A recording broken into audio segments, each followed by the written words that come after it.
మీ ముగ్గురు ఒకే ఫిల్మ్లో యాక్ట్ చేయడం నిజంగానే చాలా ఆశ్చర్యం అనిపించింది. ఇప్పుడు ప్రజెంట్ ఉన్న సినారియోలో మీ షూటింగ్లో సరదా అయిన ఒక చిన్న సన్నివేశం మా కోసం మీ ముగ్గురు మధ్యలో జరిగింది. డాడీ మధ్యలో, నా మధ్యలో అండ్ మనోజ్ మధ్యలో. మా డాడీ అక్కడ ఉంటే మనోజ్ అక్కడ ఉండేటోడు, ఎందుకంటే ఫైట్ సీక్వెన్స్ కదా.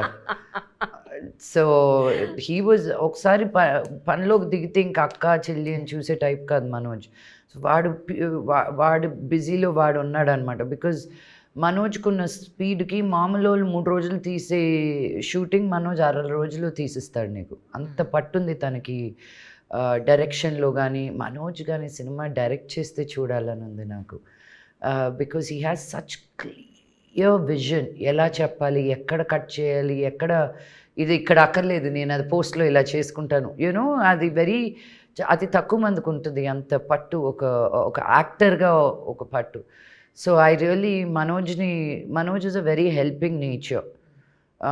ఎవరు వెళ్ళి అడిగినా నో చెప్పడు. So not as a sister, as an artist only నేను అప్రోచ్ అయ్యాను.